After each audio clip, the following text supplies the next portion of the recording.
Welcome back, fight fans. Welcome back. Let's just dig right into it and break it down. Who's number one pound for pound? Terence Crawford or Saul Canelo Alvarez? So let's just look at both fighters. We have a top 5 pound for pound list that we're going to go over. Then we're going to go over some of the people's pound for pound list that they've put on here in our comments poll, and let's analyze those. And my top 2 pound for pound fighters are going to be Canelo Alvarez and Terence Crawford. Right now, I have these guys pretty much flip-flopping daily. I like both of them. Both of them are elite level opponents. Both of them are very talented, and both of them have different resumes. And you can say that Canelo Alvarez has a stronger resume person by person, but since there's some controversy with certain fights on his resume, you look at Terence Crawford and you say, well, he hasn't fought the very best guys in his division, but not everyone wants to fight Terence Crawford. So these guys are neck and neck. I think it's pretty much a toss-up, but the fact that Terence Crawford has been undisputed at 140 pounds is what really puts him in the number 1 pound for pound list. So it's pretty much toggles back and forth. But as of right now, if I had to edge it to somebody, I'll give Canelo Alvarez a slight edge over Terence Crawford. But at the same time, if Terence Crawford comes back, beats Amir Khan, stops him, and I know people won't rate that victory like they should, but Amir Khan's a top 10 welterweight in the world right now. That's who Amir Khan is. He has elite level boxing skills. Yes, he has a very weak chin, but at the end of the day, Canelo beat him as well. But not only that, Terence Crawford is fighting Amir Khan in his natural weight class, so there can be no excuses.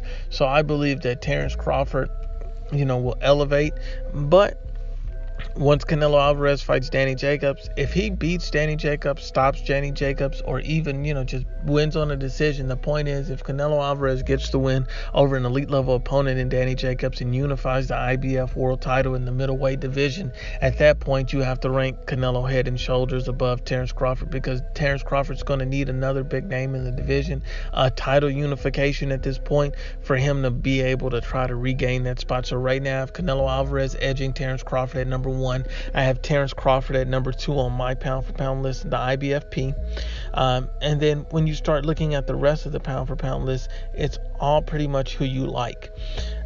So you have Canelo Alvarez 1, Terence Crawford 2, Mikey Garcia is number 3, and Mikey Garcia is 39-0 with 30 knockouts. He's an elite level fighter. And then at number 4, I have to put in Anthony Joshua, 22-0, 21 knockouts. Pretty much has every belt in the heavyweight division except for the WBC. Fights nothing but top 10 level opponents. Beat a Hall of Famer in Vladimir Klitschko.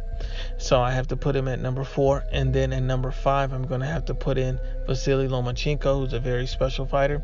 He only has a modest 13 fights. He's 12-1 with 9 knockouts. He's a very special fighter. He has almost 400 amateur career wins, fights, that is, and he's a hell of a fighter, an elite level fighter, and people feel like you're not giving Loma enough credit. I'll tell you this, I think Loma, he's a victim of his own success in some ways. It's because at this point he has no big fights.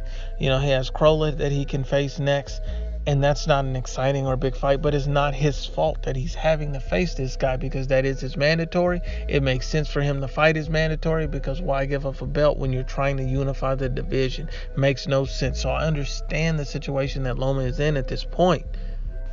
He's a very good fighter. He's a top level fighter. He's an elite level fighter, and I take nothing away from Vasily Lomachenko. I think he's very good, but I have to round him out in my top 5.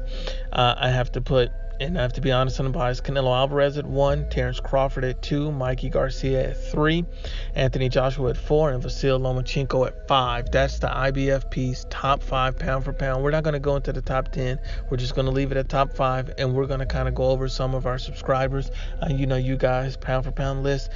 And we have Sergio Marafo, he has Spence, Loma, both the Charlo brothers, Wilder, Porter, Joshua, and Tank Davis in his pound for pound. Nishan Israel has Errol Spence number 1, Canelo number 2. Now, that is very interesting that you'd put Errol Spence Jr. over Canelo Alvarez. I'll keep going.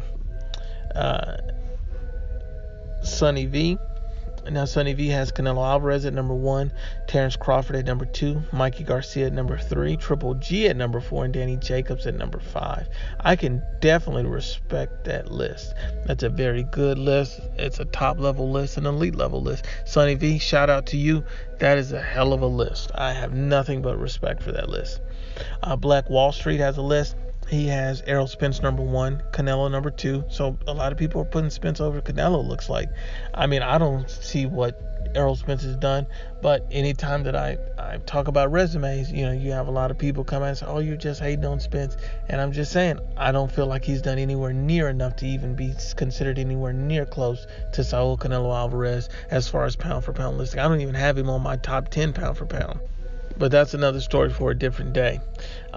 Immortal Fox has Canelo Alvarez number 1, Terence Crawford number 2, Mikey Garcia number 3, Alexander Usyk number 4, and Vasily Lomachenko number 5.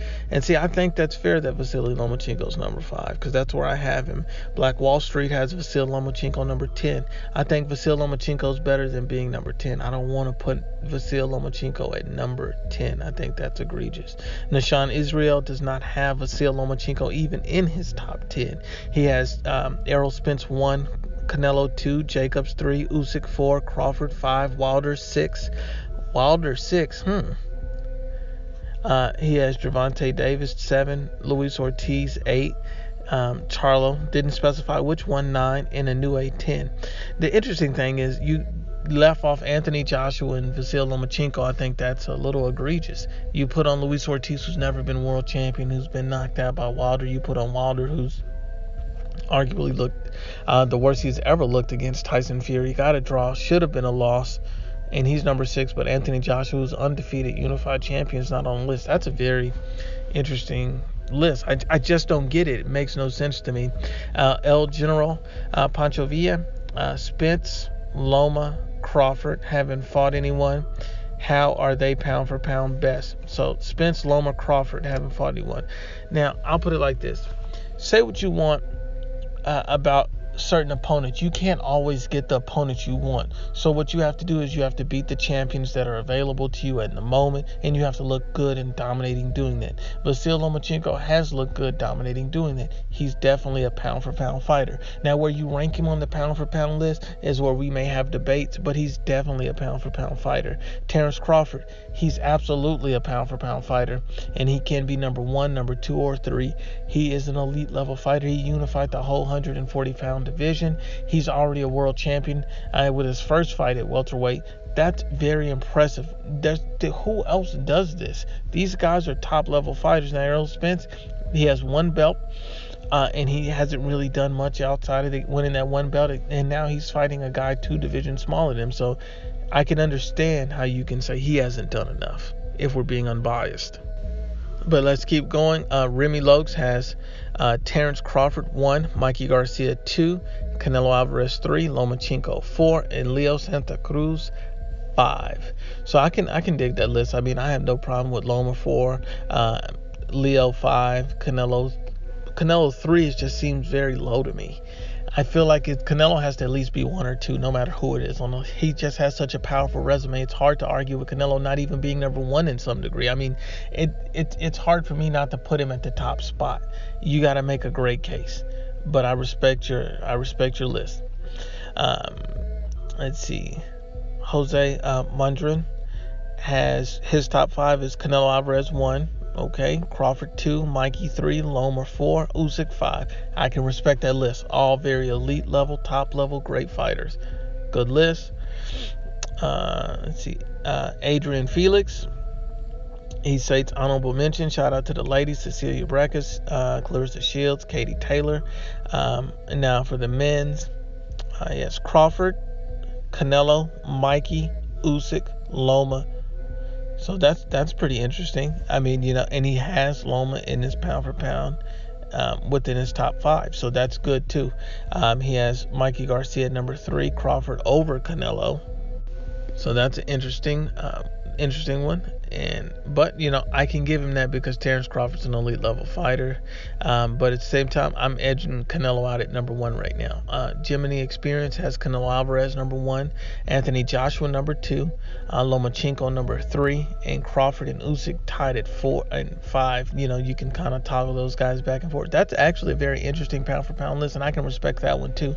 I can see Anthony Joshua will be deserving of being at number 2, being undefeated, fighting nothing but top 10 fighters, doing a lot to get there. Guys don't give heavyweights their credit, but these guys fight top level opposition too, and it's much more dangerous of a sport for these guys since they risk being knocked out literally in every single fight. Loma 3 is good with me. I don't mind Lomachenko being at number 3. I've kind of, I had an issue at first of saying Loma hasn't done enough to be in the top 3, but I'm loosening on that position. I'm just going to keep him out of the top 2, but I'm fine with him being at number 3 or below. In my list, he's number 5, but I'm not going to debate a guy if he has him at number 3, 4. Jonathan Amaya, let's see here. And he states this is Jonathan Amaya's comment. He states, "You guys putting Spence up there should be ashamed of yourselves, all yourselves. He's good but not proven. He's held 1 belt only. He has beaten no one to defend it. Kell Brook, B-level at best, and that is his best opponent. Name me an A-level fighter he has fought. You put him there because everybody is hyping him up. Just because you have hype, you might as well put Teofimo up there. Tank Davis should be there instead of Spence in that case." And that's a very compelling argument and statement, Jonathan. Great comment. Let's see. CD Kadima, Canelo Alvarez.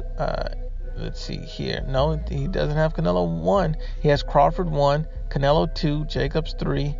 I'm assuming he means Bivol 4 and Spence 5. So he left Loma out. Loma is at number 8. Mikey is at number 9. So it's an interesting list. Loma and Mikey are way too low on that list, in my opinion. I think Bivol and Jacobs are way too high. But that's just my opinion. You have Juan Trevino. Juan Trevino has Canelo Alvarez at 1, Terence Crawford 2, Mikey 3, Loma 4, Spence 5. I like the list. Good list. Spence, I wouldn't have put him there, but respect. You have Richard Castaway has Canelo 1, Crawford 2, Mikey 3, and where is Lomachenko is 6. So that's what I'm saying. I keep Loma in the top 5. He's an elite level fighter. I just don't feel like he's done enough to be on Canelo's level. I think Crawford and Canelo just have done way more than Loma could even do at this point. He just haven't done enough. And I have Mikey Garcia above Lomachenko as well. And so, in my opinion, Lomachenko's number 5 on my list. Not number 3, not number 4, but number 5. Angel Mendez, Canelo 1, Crawford 2, Loma 3, Usyk 4, Joshua 5. Good list, Angel. Let's see here. And we'll just go over a few more. Eduardo Cabrera, Canelo 1, Crawford 2, Loma 3, Usyk 4, Mikey 5. Respect. Emmanuel Moreno, Canelo 1. Okay, I respect that. Mikey 2, and he said after Spence, he will still be in the top 10, coming in at 6, depending on how bad the loss is.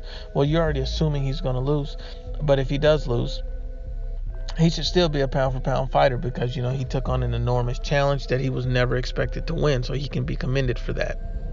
But due to the fact it's still a loss, I can understand how he has to drop it in the rankings, so I can respect that. He has Lomachenko number 3, Usyk number 4, and Errol number 5. So you have Errol Spence Jr. ranked in your top 10 pound for pound. And not only is he ranked in the top 10 pound for pound, he's your number 5 ranked fighter. So I can respect that. Errol at number 5. I have no problems with that. He's not in my top 5, but I can respect him being in yours. We'll see. But, my question to you, Emmanuel, is if Crawford beats Mikey, are you going to move him up on the list in the top 10 pound for pound? Because I don't think that him beating Mikey should elevate his status, because at the end of the day, even though Mikey's an elite level opponent, he's a guy moving up, and Errol Spence Jr. is a heavy favorite at home. So at the end of the day, if we're being honest and unbiased, I don't see how you could, but I just want to know your thoughts. The next one is Let's see here. Who are we going to go over? Let's see if anybody has any interesting ones. Okay, we have Junior Estrella. He has Lomachenko at number 1. I think that's way too high for Lomachenko. Canelo, Crawford, Mikey Garcia, Anthony Joshua. All these guys have done more than Loma at this point in his career. I just cannot put him that high. He has Crawford 2, Canelo 3, Garcia 4, Joshua 5. So it's pretty much almost the exact same identical top 5 that I have, except for Lomachenko is at number 1 instead of number 5. So that's interesting. But respect to your list, brother. Let's see who else we got. Now it looks like here we have Gus Aguino, and he has Canelo Alvarez number 1. He has Mikey Crawford number 2 because it can be debated. So Mikey Crawford 2 and 3, depending on who it is, and then after that Triple G and Callum Smith. So that's our pound for pound list. That's our IBFP breakdown. We'll get into more lists. We'll cover everybody's next time. Unfortunately, we just don't have enough time to get over everyone. But once again, it's the IBFP Unbiased. As always, please share, like, and you must absolutely subscribe.